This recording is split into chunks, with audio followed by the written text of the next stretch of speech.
En el libro de Daniel se nos revelan los poderes prodigiosos de Dios.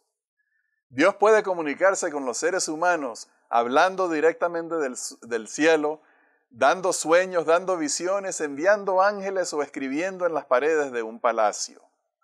El libro de Daniel nos dice que Dios puede hacer juicios y quitar reyes y poner otros reyes o devolver el mismo rey. Daniel nos dice que Dios puede tapar la boca de los leones y hacerlos mansos para que no maten. Y que también puede hacer al fuego frío para que no queme. Daniel también nos dice que el reino de Dios algún día va a irrumpir en la historia de este mundo y va a imponer un reino que jamás será quitado. Pero lo que la Biblia también nos dice, lo único que Dios no puede hacer es entrar en nuestras vidas e imponerse como Dios y Señor de nosotros. Para eso Dios necesita que nosotros abramos el corazón y lo recibamos y lo sirvamos voluntariamente. Ese fue el ejemplo que nos dio el profeta Daniel. Y este es el tema del estudio de hoy. No se retiren, que ya regresamos.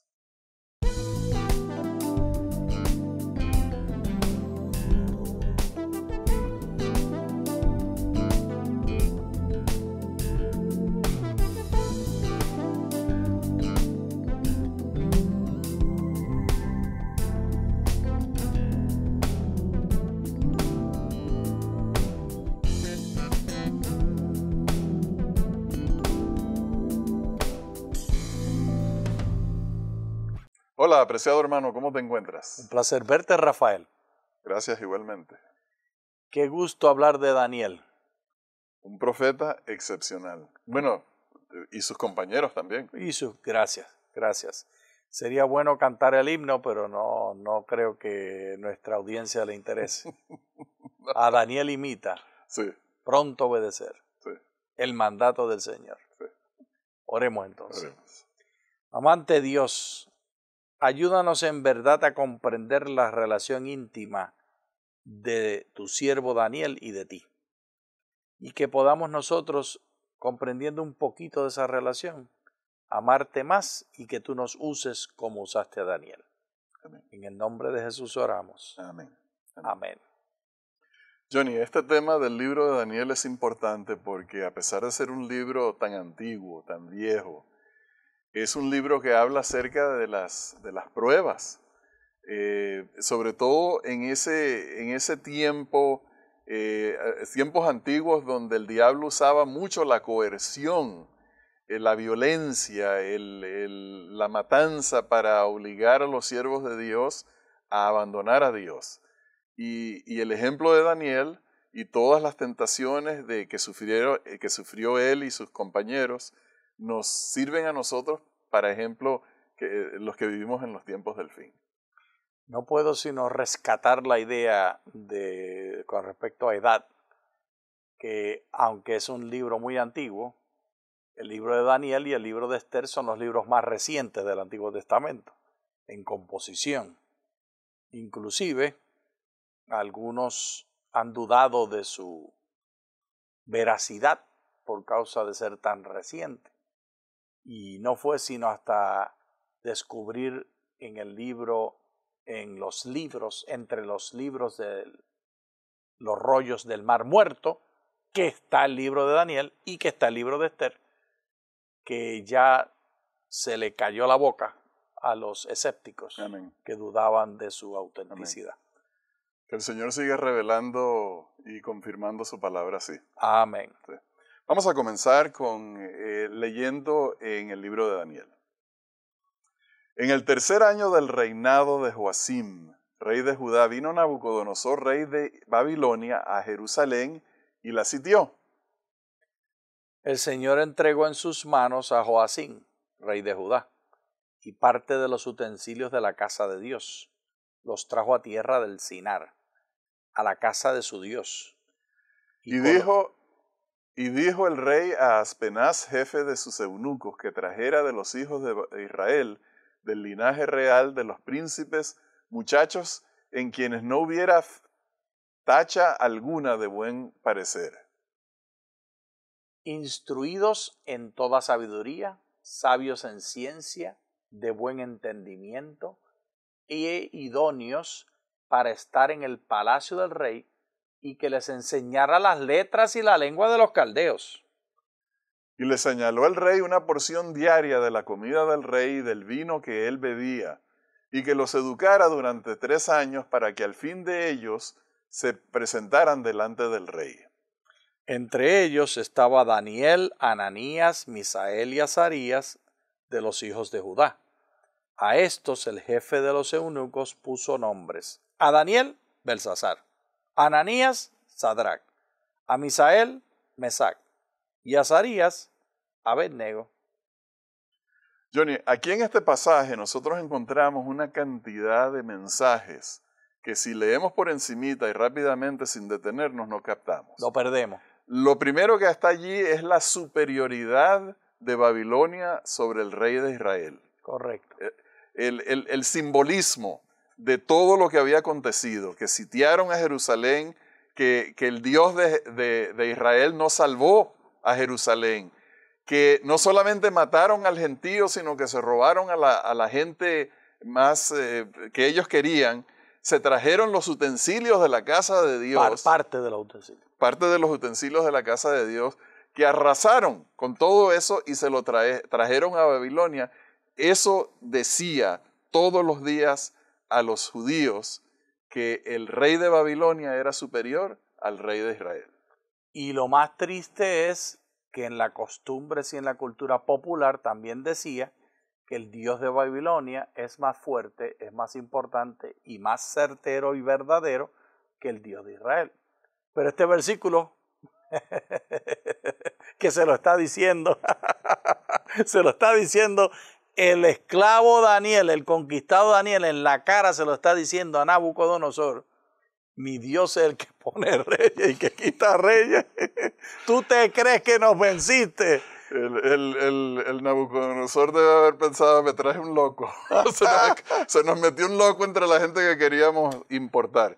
Pero Johnny, entonces también uno pudiera cometer el error de pensar que la prueba que había recibido Daniel era de comer esa comida, porque eso es superficial. El tema ahí era la asimilación. Nabucodonosor sabía que era más efectivo gradualmente aculturizar, yo no sé si esa es una palabra, pero sí, es una palabra.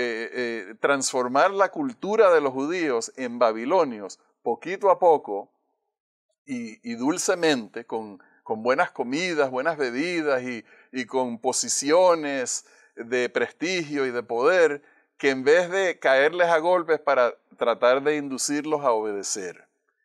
El peligro que enfrentaba Daniel era mucho más grave, más grande que comer comidas prohibidas. Correcto. Y junto con estas comidas prohibidas, según la ley de Levíticos, también estaba el adorar a los dioses de Babilonia, porque estas comidas que comía el rey siempre eran sacrificadas y los vinos y toda la comida presentada a los dioses babilónicos, porque estos dioses eran los que recibían la atribución de haber fundado a Babilonia y de sostenerla, y de inclusive darle el éxito sobre Jerusalén y sobre Israel. Así que, Rafael, lo que tú dices es tan cierto que la crisis la identificó Daniel únicamente porque era un hombre espiritual. Porque tenía comprensión de todo lo que estaba sucediendo. Él era un hombre que pensaba, si nuestro Dios es poderoso, ¿por qué permitió esto? Ahí hay un significado. Y él quería llegar a ese entendimiento. Y enseñárselo a Nabu. También. Pero vamos a ver la forma como reaccionó Daniel. Daniel propuso en su corazón no contaminarse con la porción de la comida del rey ni con el vino que él bebía. Pidió, por tanto, al jefe de los eunucos que no se le obligara a contaminarse. Puso Dios a Daniel en gracia y en buena voluntad con el jefe de los eunucos. Johnny, entonces aquí obviamente hay un rechazo de la comida, pero aquí en realidad lo que se está rechazando es algo mayor.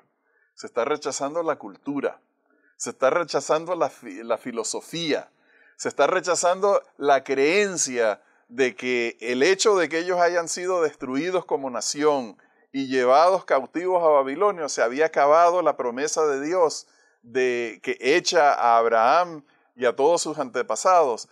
Él se rehusaba a creer todas esas cosas y él decidió que no iba a cambiar su fe en Dios. Amén.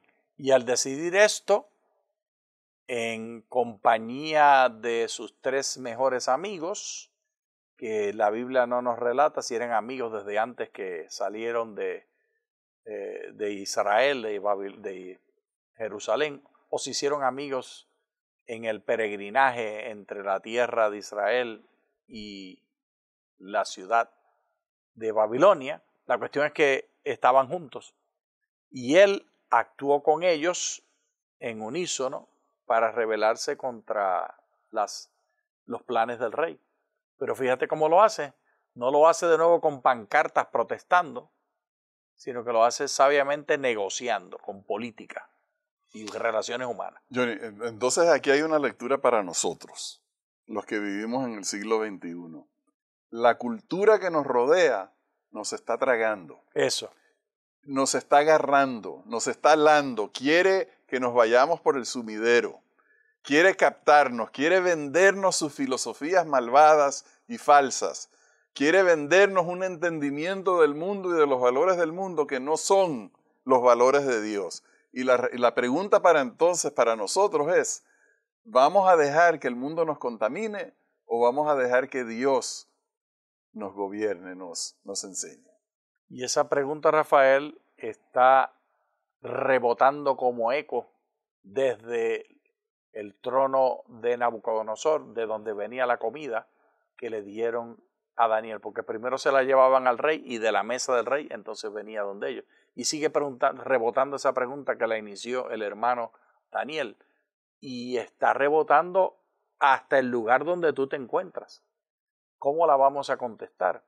La única manera de contestarla, Rafael, es de rodillas, pidiéndole a Dios que nos dé el éxito. Bien, Johnny, vamos a leer un pensamiento en el libro Profetas y Reyes. Al llegar a esta decisión, los jóvenes hebreos no obraron presuntuosamente, sino confiando firmemente en Dios. No decidieron singularizarse, aunque preferirían eso antes de que deshonrar a Dios. Si hubiesen transigido, con el mal, en este caso, al ceder a la presión de las circunstancias, su desvío de los buenos principios habría debilitado su sentido de lo recto y su aborrecimiento por lo malo. El primer paso en la dirección errónea habría conducido a otros pasos tales, hasta que, cortada su relación con el cielo, se vieran arrastrados por la tentación. Johnny, muy importante para nosotros entender que aún en medio de esa tristeza, esa consternación de todo lo que había ocurrido, estos fueron hombres que fueron castrados encima de eso, hombres que perdieron todo lo que ellos conocían y tenía valor espiritual y moral para ellos, dependieron de Dios.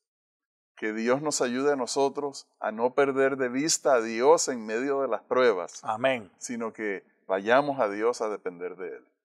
Y dependiendo en Él, podamos escoger la comida correcta, símbolo de la cultura que nos rodea. Escojamos de la cultura que nos rodea aquello que puede honrar a Dios. Bien, ahora vamos a ir a un segundo episodio en la vida de Daniel. Y tenemos que avanzar rápido porque ya se nos han ido la mitad del programa. Es que tú hablas mucho, Rafael. Vamos a ir al capítulo 2 de Daniel. En el segundo año del reinado de Nabucodonosor, tuvo Nabucodonosor sueños y se turbó su espíritu y se le fue el sueño. Hizo llamar el rey a magos, astrólogos, encantadores y caldeos, para que le explicaran sus sueños. Vinieron pues y se presentaron delante del rey. El rey les dijo: he tenido un sueño y mi espíritu se ha perturbado por saber el sueño. Ese fue el mensajito. Johnny, Lo que sucedió allí, que no tenemos tiempo para leerlo, es que Daniel se enteró, pidió la oportunidad de Redimirse. que necesitaba tiempo, porque el plan de Daniel era ir a orar, reunirse con sus compañeros, ayunar, orar y pedirle a Dios que le revelara el sueño del rey, lo cual Dios hizo. Dios honró la petición de Daniel. Ese era el plan de Dios. Y entonces Daniel tenía una gran oportunidad, Johnny, utilizar, porque mira, la información tiene mucho valor, el conocimiento tiene gran valor, utilizar el conocimiento que Dios le reveló para mejorar su condición. Sí. Y si acaso la condición de aquellos que están alrededor de él. Sí. Pero él no hizo eso. Él se preocupó por los que llegaron a ser sus enemigos posteriormente. Y le salvó el pellejo a todos los magos, astrólogos y adivinos. Sí. Y eso, Rafael, es una enseñanza para nosotros como dirigentes de iglesia, porque siempre me preocupa mucho los dirigentes de la iglesia, los ancianos, los pastores. Nosotros no hemos de ver a aquellos que están enseñando doctrinas incompletas o erróneas como personas enemigos nuestros. Porque si había enemigos serían los de Daniel, que no solamente no enseñaban verdad bíblica alguna, sino que estaban enseñando astrología y adivinación. Sin embargo, Daniel los defiende, les defiende el pellejo y se identifica con ellos. Así que tú, dirigente, ¿qué debes hacer? Nos toca orar por los pastores de otras iglesias, de otras denominaciones, inclusive de líderes religiosos de otras persuasiones. Bueno, vamos a ver lo que hizo Daniel en el siguiente pasaje. Habló Daniel y dijo: sea bendito el nombre de Dios de siglos en siglos, porque suyos son el poder y la sabiduría. Él muda los tiempos y las edades, quita reyes y pone reyes, da la sabiduría a los sabios y la ciencia a los entendidos. Él revela lo profundo y lo escondido, conoce lo que está en tinieblas y con él mora la luz. A ti, Dios de mis padres, te doy gracias y te alabo, porque me has dado sabiduría y fuerza, y ahora me has revelado lo que te pedimos, pues nos has dado a conocer el asunto del rey. Johnny, entonces cuando Daniel se aparece ante Nabucodonosor, hace lo correcto y es reconocer a Dios delante del rey.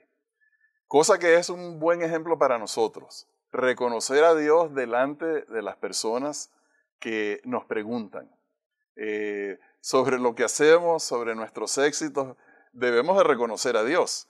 En el caso de Daniel, él alabó a Dios. Él exaltó el conocimiento y el poder de Dios. Y Nabucodonosor, me pregunto cuál sería su pensamiento. Bueno, lo primero que tiene que haber pensado Nabucodonosor, sugiero yo, Rafael, es ¿cómo se atreve este infeliz a decirme a mí que él conoce al Dios que revela las cosas cuando el Dios mío venció al Dios tuyo? Pero el hermano Daniel no tiene pelos en la lengua ni tiene temor. Y no solamente le dice que el Dios suyo es el único que puede resolver este dilema, sino que después le dice que el Dios de él fue el que lo puso a él como rey. Que esa parte, eso no me puedo dejar de reír y de gozármelo, porque es un insulto supremo. Pero es que es hasta contradictorio, es contra intuición. Sí. Porque el Dios de ellos se supone que protegería a su nación, pero no, quitó al rey de ellos para poner a Nabucodonosor de rey de Israel. Exacto.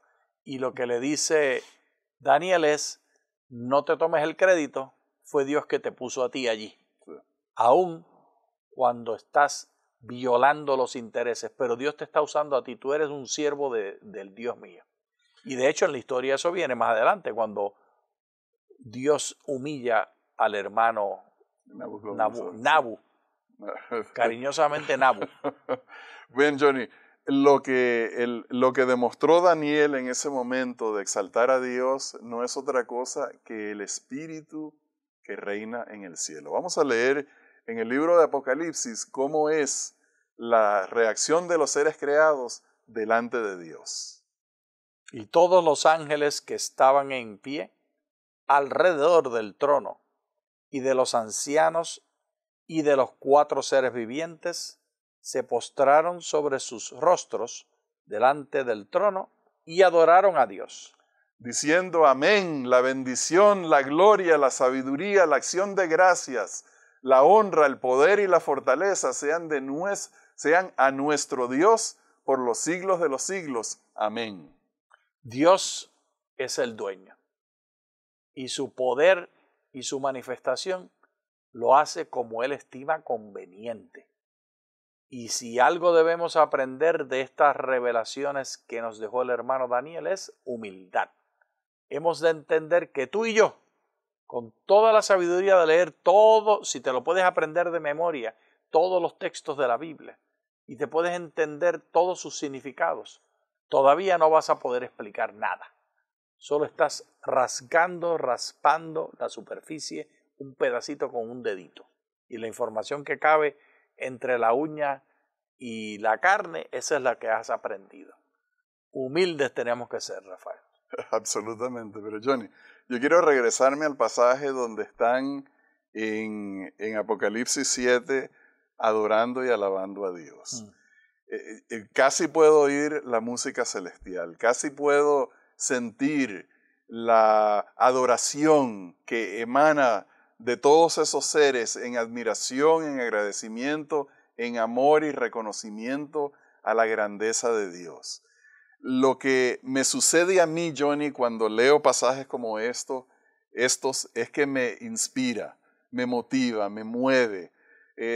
Daniel enseñó que él tenía el mismo espíritu que hay en el cielo, de alabanza a Dios. Yo quiero tener ese mismo espíritu. Amén. Yo quiero algún día estar parado delante de la presencia de Dios para poder alabarlo a Él, darle gracias por el perdón de mis pecados, darle gracias por la salud de todas mis enfermedades, darle gracias por haber rescatado mi vida del hoyo muchas veces y darle gracias por coronar mi cabeza de favores y misericordias. Amén. Yo quiero poner una corona a los pies de Cristo. Quiero, ¿qué será ver a Cristo? Amén. ¿Qué será ver al Señor? Quiero oír su voz, quiero alabar al Señor con ese coro celestial. Y Daniel nos dio el ejemplo. Sí. Daniel nos dio el ejemplo mostrándonos cómo él reconocía el poder de Dios, inclusive en el contexto del rey. Recordemos que él está dando este discurso frente al rey. Y esto es un insulto al rey.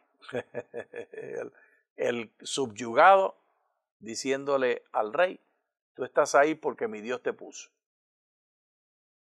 Ahora, Johnny, te serví el plato como para que me dijeras, pero todo eso no tienes que esperar, Rafael.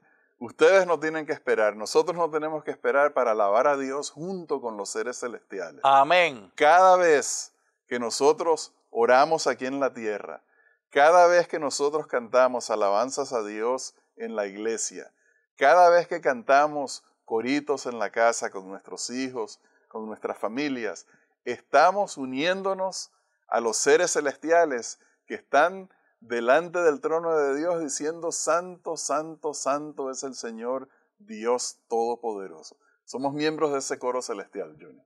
Amén. Gracias, Rafael. Te la comiste cruda y sin sal. Ok. Yo creo que eso es bueno, ¿verdad? Oh, eso es buenísimo.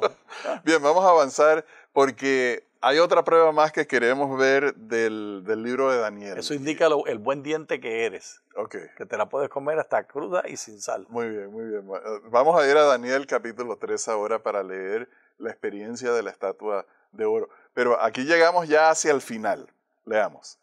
Habló Nabucodonosor y les dijo, es verdad, Sadrach, Mesach y Abednego, que vosotros no honráis a mi Dios, ni adoráis la estatua de oro que he levantado. Ahora pues, ¿estáis dispuestos para que al oír el son de la bocina, la flauta, la cítara, el arpa, el salterio, la zampolla y todo instrumento de música, os postréis y adoréis la estatua que he hecho? Porque si no la adoráis, en la misma hora seréis echados en medio de un horno de fuego ardiente. ¿Y qué Dios será el que os libre de mis manos? El Dios de Israel. El derrotado Dios de Israel. El derrotado sí, Dios sí, porque ahí muestra la actitud de Nabucodonosor. Sí. Estaba crecido. Orgullo. Él había derrotado, había vencido y siguiendo las costumbres, las creencias de la gente de la antigüedad y de hoy en día también. Cuando se gana en la batalla, uno es rey. Uno se impone. Él gobernaba y él sentía que él podía obligar a todos los judíos a abandonar ese Dios por las malas, no solamente por las buenas, como quería hacerlo desde el principio, sino también por las malas. Y entonces les pone una prueba. Johnny, a nosotros nos vienen pruebas así también. Correcto. Y estas pruebas a veces, Rafael, vienen dentro de la iglesia, dándonos la oportunidad a nosotros, si vamos a ser orgullosos y presumidos, obviando la diversidad dentro de la iglesia y obligando a los demás a que solo piensen como nosotros, solo darle cabida a nuestra idea, solo darle títulos y poderes y participación en la junta y honra a aquellos que son como yo, y los demás van para afuera, son ignorados. Tú y yo tenemos el mismo espíritu de Daniel, porque ese es el espíritu del orgullo y de la vanidad, únicamente aprendiendo de Daniel que le debemos dar honra a Dios, aprendemos humildad. Y el ánimo que les hago, la invitación es, como Daniel, cuando te sientes orgulloso, alaba a Dios para que te sometas. Eso es lo que yo quiero hacer, Rafael. Yo soy orgulloso, yo quiero someterme. Amén. Vamos a leer la respuesta que le dieron los 3 jóvenes hebreos al rey Nabucodonosor. Sadrac, Mesac y Abednego respondieron al rey Nabucodonosor diciendo: no es necesario que te respondamos sobre este asunto. Nuestro Dios, a quien servimos, puede librarnos del horno de fuego ardiente y de tus manos, rey, nos librará. Y si no, has de saber, oh rey, que no serviremos a tus dioses ni tampoco adoraremos la estatua que has levantado. ¡Ay, bendito Rafael! ¡Cuánto poder tiene nuestro Dios! Y este poder de nuestro Dios ha de ser canalizado por aquellos que le sirven, reprendiendo al enemigo cara a cara. Y los 3 jóvenes, que por cierto Daniel no está aquí incluido, hemos estado mencionando a Daniel porque él estaría desde atrás apoyando, pero o estaba de vacaciones fuera de Sinar, fuera de Babilonia, o era que él era tan grande como el rey que no se atrevían a enfrentarlo, sea por lo que sea. Daniel no está en el cuadro, pero es el mismo espíritu que Daniel tenía. Y la invitación para ti y para mí es, como ellos, cuando toca la pregunta, directamente responder, porque la pregunta del rey fue directa, una pregunta espiritual. Y ellos desafiaron directamente. La política y las buenas costumbres eran apropiadas cuando había espacio. Aquí no había espacio. Aquí era un insulto directo lo que había que darle al rey. Aquí era coerción. Sí. Coerción. Y esta reacción de estos jóvenes se llama madurez espiritual. Aquella que decide que no hay otra alternativa que seguir a Dios. El mundo no tiene nada que ofrecernos. El mundo no tiene poder sobre nosotros. Aunque nosotros muramos en el servicio a Dios y en la fidelidad a Dios, escogemos ponernos de parte del Señor. Amén. No dudar en su amor. Sabemos por lo que hemos leído en las Escrituras, por todo lo que Jesús enseñó, por todo lo que Dios demostró en la Escritura, que nuestro Dios tiene poder, que nuestro Dios nos ama, que nuestro Dios tiene un reino eterno que va a establecer y que nosotros pertenecemos a ese reino. No hay otra alternativa. No queremos nada. No queremos cambiar a esas promesas de Dios por nada de lo que el mundo ofrezca. Y por lo tanto, nuestra suerte está echada con el Señor. Amén. Eso es madurez espiritual. Gloria sea su nombre. Bien, queridos hermanos, ya llegamos al final de la lección. Nos ganó el reloj otra vez, Johnny. Así es. Les agradecemos por habernos acompañado. Les deseamos muchas bendiciones de Dios. Muchas gracias.